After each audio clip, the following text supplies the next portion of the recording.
Alright, let's go. Number 10. The post bag that never reached Samarkand. Somewhere on the road to Samarkand. In the year 313, a merchant's mailbag stopped moving and never started again. Nobody opened it. Nobody delivered it. It sat in a collapsed watchtower for 16 centuries until Aurel Stein climbed into the rubble in 1907. The tower, west of Dunhuang, on the old frontier of Han, China, is catalogued T12A.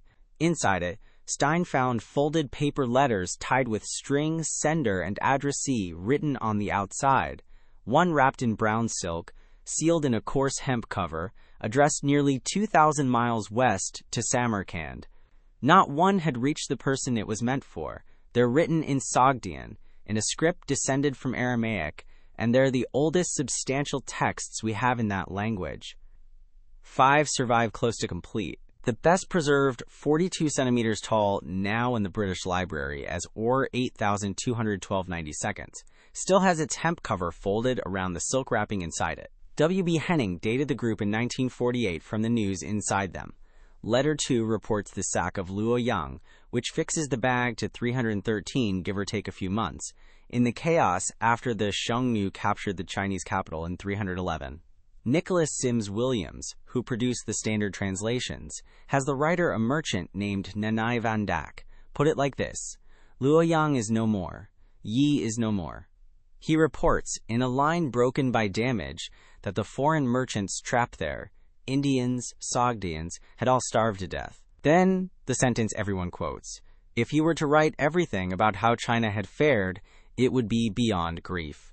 Sims Williams marks beyond with a question mark. That's the level of precision we're working with, and it's about to matter less than what the letter does next, which needs no translation at all. Halfway through, Nanai Van Dak stops trading and starts disposing. He names a child, Toksukik, as his principal heir. In the middle of a business letter, with the emperor fled and people he knew starved to death, a man writes his will and drops it in the post. He adds, almost as an aside, that it's been 3 years since anyone came out of the interior. The road they all depended on had simply closed. A second sheet in the same bag carries 2 more voices. A woman named Mune, writing to her husband Nanai Dhat, and in the margin, her daughter Shane, writing her own lines. Mune has been stranded in Dunhuang for 3 years. She writes that she lives without clothing and without money, that she asked a man named Artavan for help and was refused. And then, to the husband who told her to come and never sent for her, the line that has made her famous: I would rather be a dog's or a pig's wife than yours. That letter wasn't delivered either. Sims Williams himself has written that we can only speculate what became of these people, whether Nanai Van Dak ever got home, whether anyone handed the boy what he'd been left, whether Mune lived or died still waiting. Nothing answers it. The road held the letters in a dry tower and said nothing else. We know exactly what killed the correspondence. We have no idea what happened to the correspondence. Number 9. He Fu and Jing, a man at the front lines of a siege, out of money, writes home and threatens to die if the cash doesn't come. He's not being poetic. December 1975. Archaeologists open Qin period tombs at Shuihudi in Hubei's Yunmeng County. Tomb 11 makes the headlines, the legal bamboo slips of a scribe named Xi, which rewrote what we knew about Qin law. Tomb 4, smaller and quieter, holds a brush, an inkstone, ink, and 2 flat wooden boards.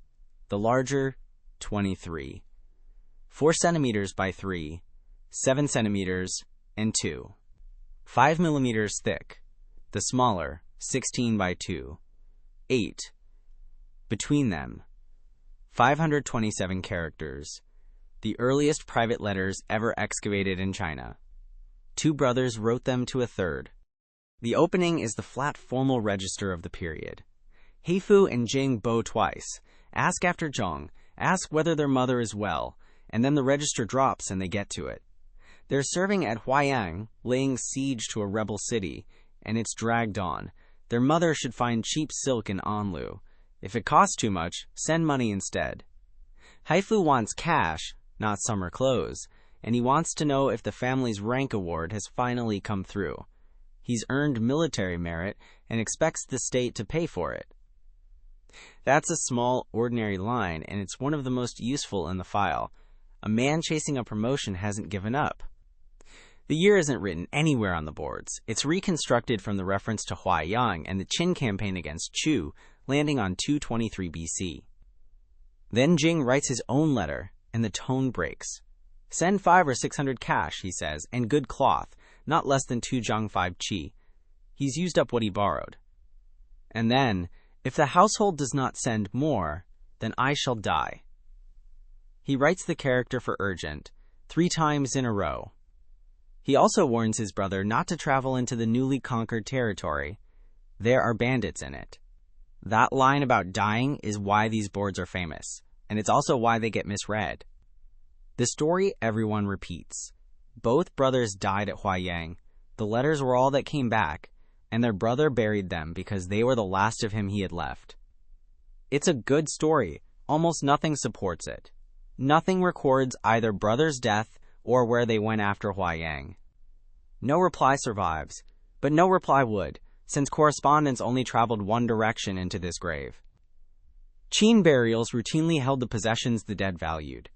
A keepsake needs no corpse to explain it.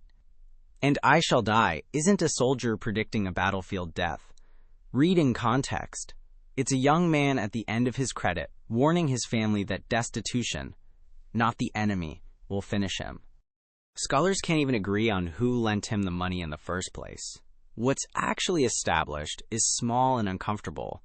2 men on campaign wrote home for cash and cloth. We know the letters arrived. We don't know whether the men who wrote them did. Somebody kept both boards for the rest of his life and carried them underground with his brush and ink. In November 2025, the Chinese post office put Heifu's board on a stamp.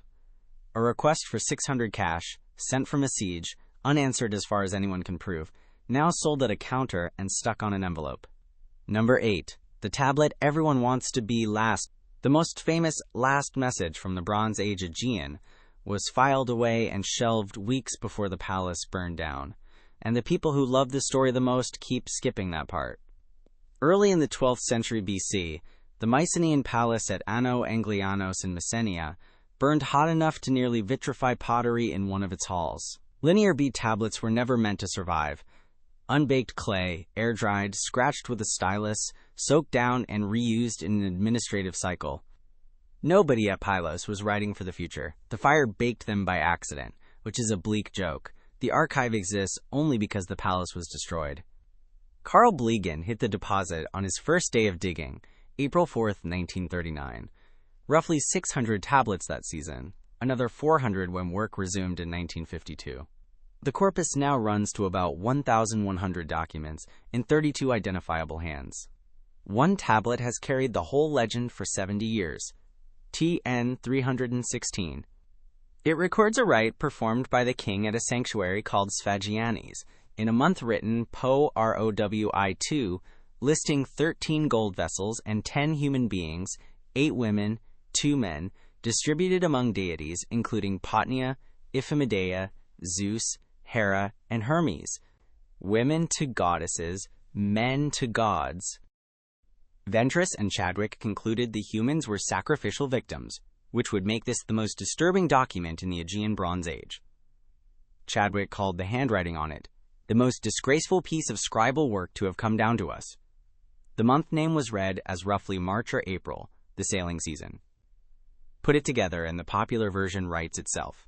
A doomed kingdom, an enemy fleet expected with the spring winds, a palace throwing gold and people at its gods, while a terrified scribe scrawls badly because smoke is already in the room. Here's where it falls apart, and it isn't a clever reworking of a verb, it's filing. Thomas Polema traced how documents physically moved through the 2 rooms called the Archives Complex. Tablets arrived through the outer door of Room 7 in wicker baskets, were processed, and went into wooden boxes on shelves in Room 8. TN 316 had already been processed and shelved. Other deposits, including tablets recording contributions to Poseidon, were still sitting unprocessed in Room 7 when the roof came down. Those documents entered the archive after TN 316 did. Polema's conclusion is blunt. It's unlikely TN 316 belongs to the palace's last days at all. And it gets worse for the panic reading. The tablet is a palimpsest, reused from an earlier record. The same scribe produced the same untidy formatting on a routine oil distribution tablet elsewhere. The month has never been securely fixed in the Pylian calendar. July or August fit the evidence as well as spring does. The word read as victims has no clean Greek parallel, and a competing reading makes the 10 people the ones carrying the gold, not the ones being offered.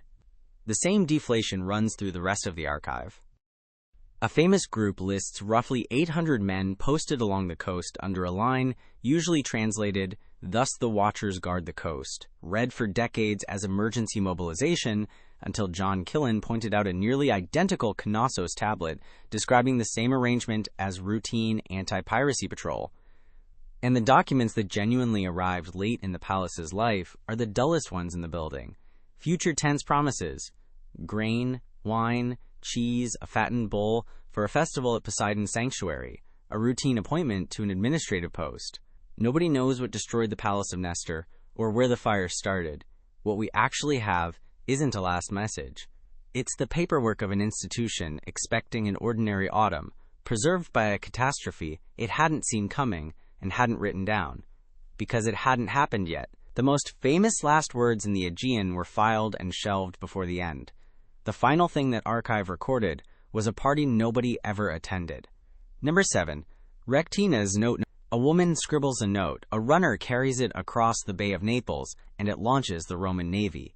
We have never once had the note itself, only a teenager's memory of it, written down 27 years later. Misenum sat at the northern tip of the bay, home to Rome's western fleet, commanded in AD 79 by Gaius Plinius Secundus, 55, an encyclopedist with a weak chest and an appetite for phenomena.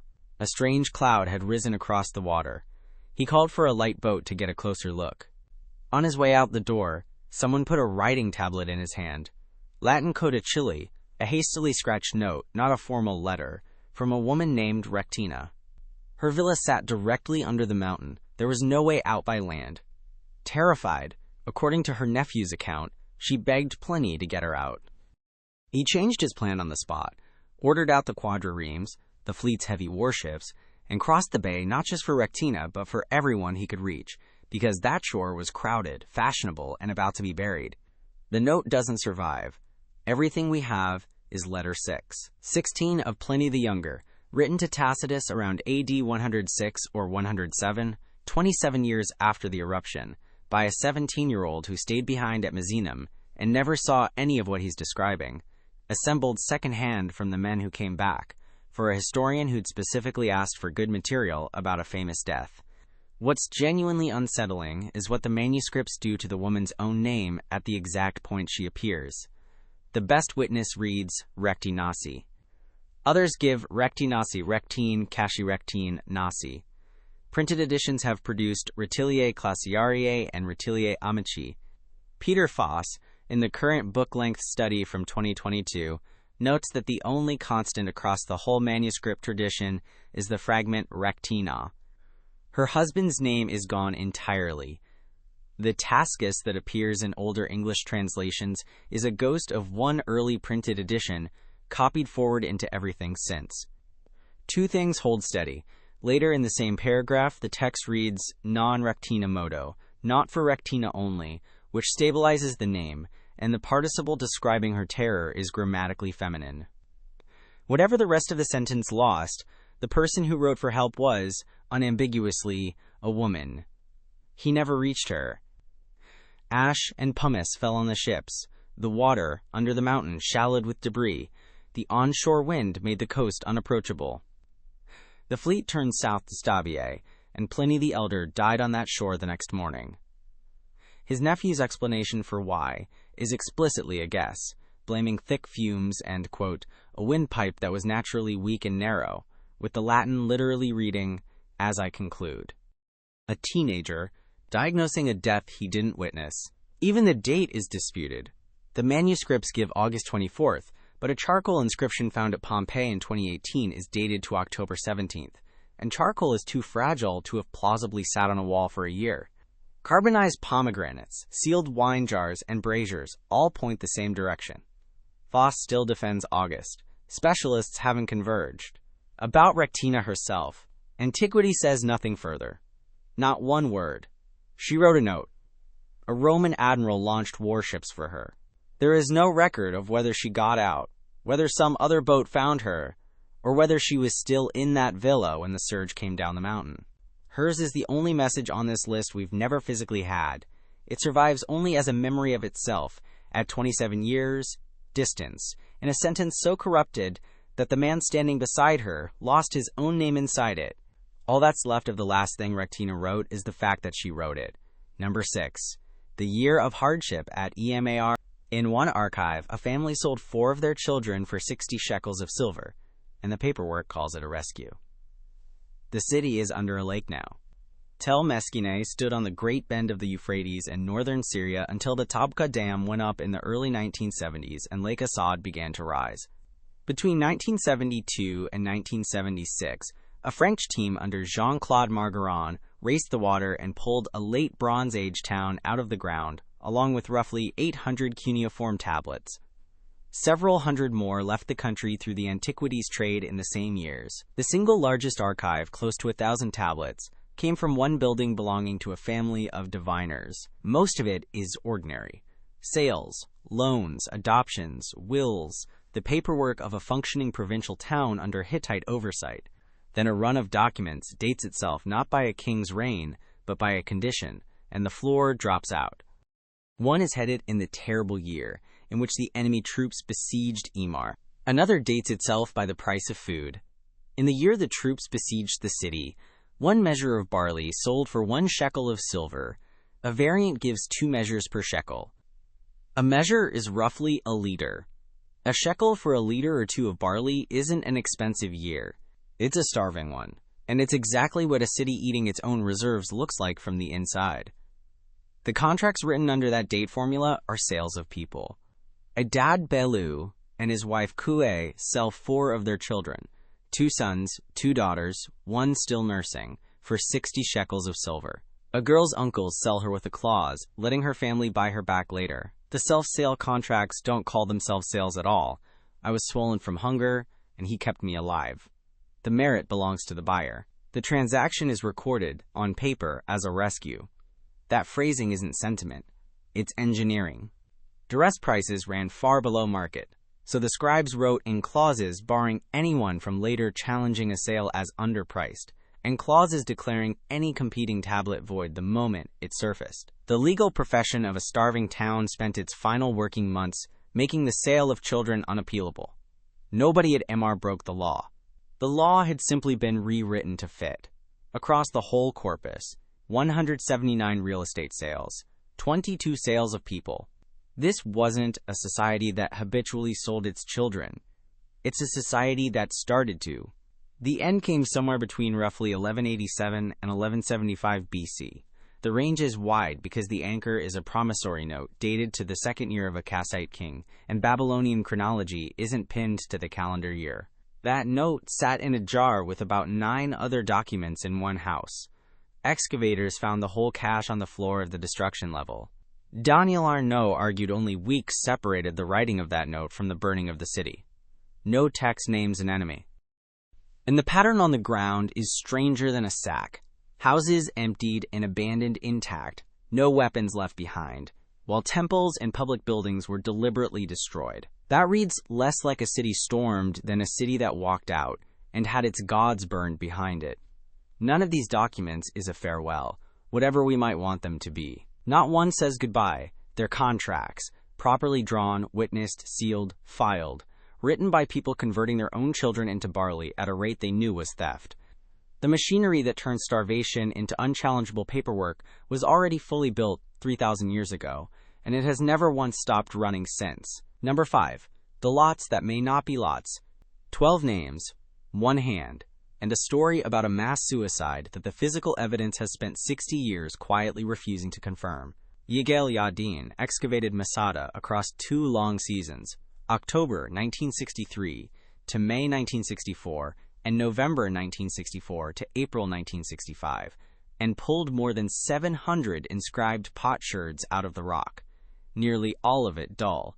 Names, quantities, the debris of feeding and organizing a garrison. 12 are not dull. because of what Yadin claimed they were. Ordinary body sherds, broken from jars, each inked with a single personal name in the same hand. One reads, Ben Yair. Yadin matched it to Eliezer ben Yair, commander of the rebels holding the mountain against the 10th Legion, and proposed these 12 were the physical lots described by Josephus. 10 men chosen to kill everyone else, the last man to kill the other 9, and then himself, 960 dead. He noted one of the 12 looked unfinished, bringing the working count to 11. Josephus needs 10. That arithmetic problem is the smallest one here. The strongest objection comes from the man who actually published the corpus. Joseph Neva, editing the Masada Ostraka for the final report, couldn't confirm them as lots for a simple reason. They look exactly like the name-inscribed sherds scattered across the whole site, and the find spot makes it worse. They came from a dump west of the large bathhouse, in ash, alongside more than 250 other named Ostraka. 12 names inside a heap of 250 isn't obviously a sortition. It's obviously a bureaucracy. Then there are the bodies, and this part deserves to be far better known. 3 individuals were found in the lower terrace of the northern palace. About 25 more came from a cave in the southern cliff. One further burial turned up elsewhere. That's somewhere under 30 people, on a plateau where the standard account requires 960. Physical anthropologist Joe Zayas, reviewing the excavation photographs, argues even those numbers are inflated. He counts 5 or 6 skulls where 25 individuals were reported, and roughly 4% of the bone mass those individuals should have produced. He documents animal gnawing on the long bones and pig bones mixed in with the human remains in that cave, which Yadin privately acknowledged made the identity of the dead impossible to guarantee. Shay Cohen worked through the rest in 1982 with brutal results for the received story. Josephus describes 1 heap of possessions and 1 fire. The excavation found several separate piles and several separate fires. Josephus describes 1 palace. There are 2. Cohen also catalogued 16 collective suicide scenes in ancient historical writing generally, which makes this a recognizable literary set piece as much as a reported event. Ham Goldfuss has put the negative finding as plainly as it can be put. There is no evidence at the site of blood spilled in battle at all. Even the siege has shrunk. The 3-year investment of popular retelling is fiction. Modeling from the Roman camps, Jonathan Roth puts the probable length at about 7 weeks. And the entire suicide narrative in Josephus is transmitted secondhand, through 2 women and 5 children who hid in a water channel. He was in Rome, and never saw any of it. Nachman ben Yehuda tracked something uglier still. The certainty escalates with every retelling. In the field notes, the skeletons in the northern palace raise a question. In the popular book, they become could it be? In the encyclopedia entry, they're, quote, undoubtedly the remains of an important commander. Jody Magnus, who's written the standard modern account of the site, refuses to answer the question rather than manufacture one. Whether the Ostraka are lots or serve some other purpose remains open, and whether the mass suicide happened at all is not a question archaeology is equipped to answer. We can't reopen it now either way. Nico Haas held the human remains for more than 5 years and never published. When he died in 1987, no notes or drawings turned up in his office. On July 7, 1969, the bones were buried near the Roman ramp with full military honors. The most argued over dead in the country went back into the mountain. The sherd stayed on the surface. 12 names, 1 hand, and nothing left to prove what that hand was actually doing. Number 4. Rib Hada of Byblos. One man wrote roughly 70 letters in different words, all saying the same thing. They are going to kill me. And the single event he predicted more than any other is the one thing nobody ever wrote down. In 1887, clay tablets began surfacing on the Egyptian antiquities market from the abandoned city of Akhetaten, officially found by a peasant woman digging for fertilizer, though she could never afterward be located, and there's a reasonable case a dealer invented her to cover an illicit dig of his own. Roughly 382 tablets are now known, split between Berlin, London, Cairo, Paris, and smaller collections. Diplomatic correspondence in Akkadian, the international language of the 14th century BC. Most letters from Egypt's Levantine vassals are short and careful. Then there's Byblos. Between 60 and 70 of those tablets were written by one man, Rib Hada, ruler of the coastal city the Egyptians called Gubla. something like 1 letter in every 6 in the whole archive. Nobody else comes close. He is, in the judgment of William Moran, who edited the collection, by some distance the longest-winded correspondent in it, and on at least one occasion answered a single royal message with 9 separate letters of his own. What he writes, over and over, in different words, is that he is about to be killed. Moran's translation of one line has become the standard quotation for the whole file. Like a bird in a trap, so am I in Gubla. He writes it once, and writes a version of it again elsewhere. He reports that the city's sons and daughters, and the furnishings of its houses, have been sold in the land of Yaremuta just to buy food to keep people alive. He describes his own farmland as a wife without a husband, lacking cultivation. 5 years of war, he writes, and now I am in distress. If no archers come this year, he warns, every last territory will go over to the Apiru. And underneath all of it, the same request repeated hundreds of times. Send archers. The Egyptian court's actual reply survives, and it is one of the coldest sentences in the whole archive. Why do you alone keep writing to me? Here's where the file stops being pitiful and turns genuinely complicated. Mario Liverani's reading, which reshaped the field, is that Rib Hada isn't simply a terrified man reporting facts. He's performing a recognizable role out of Mesopotamian literature, the righteous sufferer, the loyal servant abandoned without cause, and deploying it as a political instrument. Louise Pryke has pushed that further, reading him as a shrewd operator who reshapes his complaints depending on which pharaoh he's addressing and what he currently wants. So the most desperate voice in the archive may also be its most calculated, and both can be true at once. People who really are about to die aren't obliged to be sincere about it, and the letters are no less frightening for being well made. The clay itself testifies to what happened next. Petrographic sourcing, led by Yuval Gorin, traced the material of each letter, and paleographers have separated at least 4 different scribes writing for this one ruler. 2 of his late letters were written by his own staff, on clay sourced from the region of Beirut, matching his own account that he'd been betrayed, expelled from his own city, apparently by a close relative, while he was away negotiating. He fled up the coast. The physical evidence shows he brought his secretariat with him, a deposed ruler in exile, in a borrowed room, still dictating, still writing to Egypt on foreign mud. Then he stops. The last trace is a letter from the pharaoh to Aziru of Amuru. The warlord Rib Hada spent his whole career warning about, referring to what was done with him. The clause is read 2 ways. Either he was handed over to hostile mayors and killed, or given a mayoralty in Sidon and lived out his life. Scholars are split, and the split can't be resolved, because the disputed reading is the whole of it.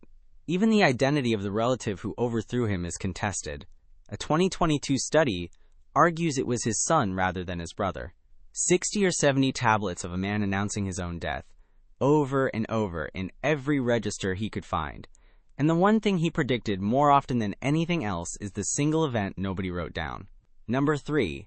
The caves above Nahal Hever. On the cliff tops above 2 desert caves, someone built Roman siege camps and waited. Inside one of the caves, someone else lived long enough to gather the dead, sort them, and wrap them in mats. 10 kilometers north of Masada, a dry canyon cuts through cliffs on the Dead Sea's western shore. 2 caves face each other across it, each reachable only by narrow ledges, and on the cliff tops above both sit the foundations of Roman military camps. Rectangular buildings, round tent bases, stove traces surveyed and compared directly to the siege works at Masada. That's the first and most important fact here. Somebody built and manned 2 military positions on a desert cliff specifically to sit above these caves and wait. Yadin reached the northern cave in March 1960 and returned for a full season in 1961. In a crevice was a leather pouch holding 35 documents in Greek, Aramaic, and Nabatean, belonging to a woman named Babatha. In a water skin, a tied bundle of letters. A basket at the entrance held 19 bronze vessels with the faces of pagan gods deliberately scraped off, a fouling net 6. 5 by 10. 6 meters, iron keys, sandals, glass. The letters are from Shimon bar Kosiba, commander of the Second Jewish Revolt against Rome. The documents establish that this, not Bar Kokhba, son of a star, a later honorific title, was his actual name. They aren't farewells, they're management. Send me every man from Tekoa without delay, one runs. And if you do not send them, let it be known that you will be punished. Another orders 2 donkeys sent, loaded with palm branches, citrons, myrtle, and willow, properly tithed, because the army is large. In the middle of losing a war to Hadrian, the commander is requisitioning ritual plants and checking that the tithe on them has been paid. A third letter drips contempt. They sit in comfort, eating and drinking from the property of the house of Israel, and care nothing for their brothers. One letter, written in Greek, stops to account for the fact. Yadin read the clause as an admission that nobody left in the camp could manage Hebrew, an extraordinary thing for a Hebrew revival movement to put in writing. The text is damaged, and a more cautious reading has the writer simply apologizing for lack of opportunity. Then there's what the same cave held in a side chamber, found on March 25, 1960, by a young volunteer. 4 baskets, each holding 4 to 6 human skulls, most missing their lower jaws. Long bones laid out lengthwise, wrapped in plaited mats, covered with textiles. At the center, in a leather-lined basket, the skeleton of a child in a tunic. 17 individuals, 3 men, 8 women aged 15 to 36, 6 children aged 2 to 10. What makes this the most disturbing deposit in the Judean desert isn't the count. It's the arrangement. Somebody in that cave survived long enough to gather the dead, sort them by age, wrap them, cover them. The burial itself is evidence of a sequence. They did not all die at once. Across the wadi in the southern cave, Yohanan Aharoni found roughly 40 more people and 3 potsherds inscribed with personal names lying among them. As far as anyone can tell, the only refugees of that revolt whose bodies came out of the ground with their names still attached. The standard account is that they died of thirst and hunger under blockade, an inference from absence, since excavators recorded no trauma marks, and probably the right one. But the material was dug with 1960s methods and never given a full modern anthropological publication. 2 skulls from the northern cave do show head injuries. There is evidence of an intense fire in the southern cave, and excavators who returned in 2019 warned that some burials there may not belong to the revolt at all, but to the Chalcolithic, 4,000 years earlier. Babatha's last dated document is from 132, the war's first year. She wrapped her marriage contracts, property deeds, loans, and guardianship papers, and pushed them into a crack in the cave floor. That's what a person does when they intend to come back for them. She never did. Nothing recovered from that cave carries her name on a body, and what happened to her isn't recorded anywhere at all. Number 2, the last letters of Ugarit. The most repeated version of this story has an oven baking a doomed king's final message while the enemy closes in. The oven never existed, and the message was sent. A clay tablet in the Akkadian of the late 13th century BC opens with the standard courtesy formula and then abandons it. In Gary Beckman's translation, "My father, now the ships of the enemy have been coming. They have been setting fire to my cities and have done harm to the land." The writer is Amurapi, the last king Ugarit ever had, addressing the king of Elashia on Cyprus as, "My father, a mark of seniority, not blood. Catalog 20 rupees. 238. The tablet explains with an administrator's precision exactly why nothing can be done. His infantry and chariotry are all stationed in Hatti. His ships are all off Lucca on the southern Turkish coast. The land, he writes, is thus prostrate. 7 enemy ships have already done him harm. If more turn up, he asks Cyprus to send word. Ugarit, a wealthy Syrian port, was found by accident in 1928 when a plow struck a slab at Minay el Beida. Claude Schaefer began digging at Ras Shamra the following year, and the tablets started coming out almost immediately. The other side of this correspondence survives too, which is rare and its own kind of horrifying. A senior Cypriot official named Eshuwara had already written to warn Ugarit. 20 enemy ships came in, did not stay, and moved on quickly, and where they have pitched camp we do not know. I am writing to inform and protect you. Be aware. But the thing actually killing Ugarit sits in a different file, and it isn't ships. A Hittite letter orders a very large grain shipment moved to Hatti through the port of Ura. Itamar Singer renders the operative phrase as a matter of life or death. For years, that was read as evidence of famine somewhere up the imperial chain. In 2023, Yoram Cohen and Eduardo Torrecilla set it in fuller context and drew the harder conclusion. The empire was extracting food from a vassal that was itself running short, and that extraction very likely deepened Ugarit's own shortage in the years immediately before it fell. Then the city burned. 32 arrowheads and a dozen other weapons were recovered, lying in streets, open spaces, and houses. More have surfaced from the destruction level since. A bronze sword bearing the cartouche of Merneptah turned up in a hoard in a courtyard. In 1973, soldiers digging a trench on the south slope struck a cache of about 120 tablets. The house they came from was located and excavated starting in 1986. It belonged to a merchant named Ertenu and has produced somewhere between 500 and 600 documents, with roughly 800 more believed still in storage. One is a letter from the Chancellor Bey to the Egyptian king Siptah. The reason the destruction can't be pushed earlier than about 1190. And here is where the most repeated version of the story collapses. Schaeffer originally reported that the last tablets were found unfired in a kiln, apparently placed there to be baked before being sent, with the enemy arriving before they could go out, an image that made it into textbooks for a generation. Jean Margueron later demonstrated there was no tablet kiln in that room at all, and Amirapi's letter is now generally taken to be the palace's retained copy of a message that was, in fact, dispatched. Schaeffer himself, late in life, abandoned the invasion theory he'd built his own reputation on. The famous unsent last cry was sent. The oven it was supposedly baking in never existed. What's left is quieter and harder than the legend, and in some ways more unsettling. Ugarit was never resettled. Its ruins became animal pens, and the city's name was lost for 3,000 years. In the correspondence of its final decade, the enemy ships take up a paragraph or two. The grain takes up years. Hunger enters that archive long before any weapon does, buried in the flat vocabulary of quotas, shipping schedules, and who owes whom. By the time anyone writes down that the fleet is out of position and the cities are burning, the sequence that actually killed the city has already finished running. Number 1. The signal fires of Lachish. A man in a guard tower writes one line about a fire he can't see, and it becomes the most quoted sentence in Iron Age Hebrew, resting on an argument about which hill he happened to be standing on. January and February 1935, the third season of the Welcome Marston expedition at Tel Ed Duer in the southern Judean foothills. James Leslie Starkey's team clears burnt debris from the outer gate and finds 18 ink-inscribed potsherds. 3 more surface in 1938 from different contexts, in a season Starkey didn't live to see. He was murdered on the road on January 10th of that year, and Olga Tufnell carried the work through to publication. The sherds are small. The first is 10, 5 by 8, 5 centimeters and under a centimeter thick. 5 of them, numbers 2, 6, 7, 8, and 18, came from the same broken storage jar. Somebody smashed one pot and wrote across the pieces. The script is the developed cursive of Judah.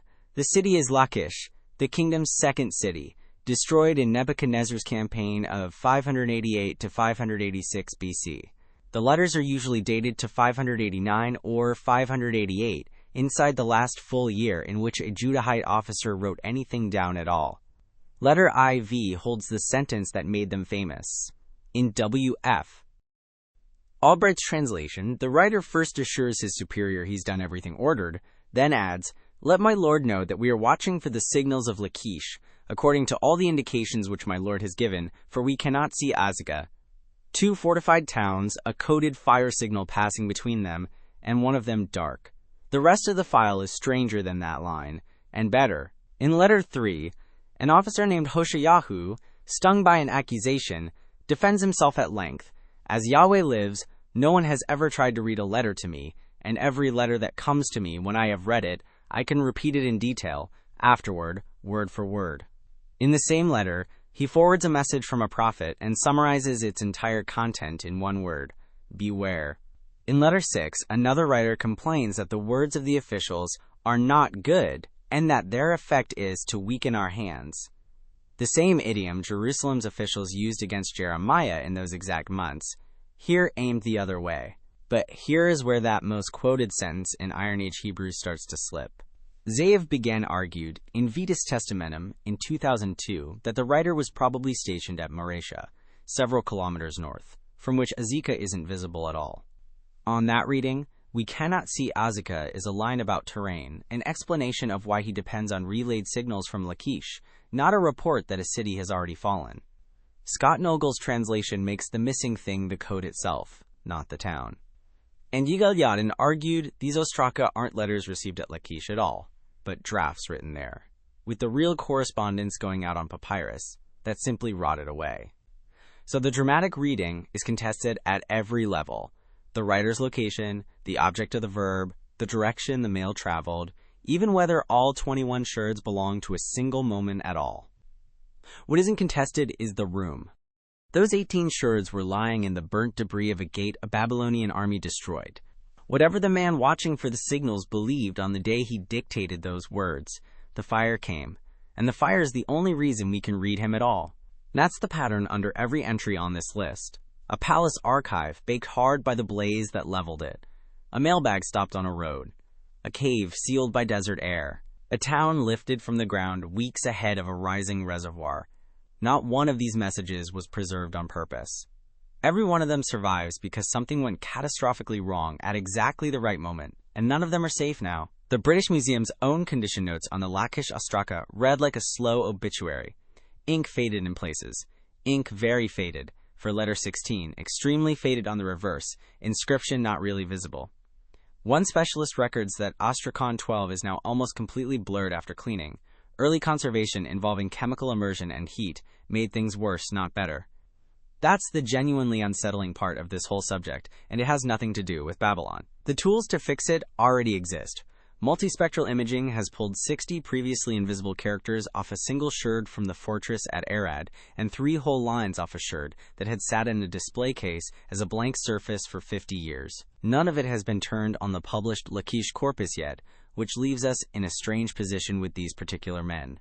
We argue for decades over which hill an officer was standing on and whether a fire had already gone out, while the actual carbon he pressed into a broken jar so that someone 20 miles away would know exactly what he could and couldn't see is quietly fading off the sherd's surface in a room you could walk into this afternoon. He got one thing exactly right, and it had nothing to do with the hill or the fire or which reading of the verb survives. He wrote it down. That's why he's still here, 3,000 years after the room he was sitting in burned to the ground, and it's the only reason any of them are.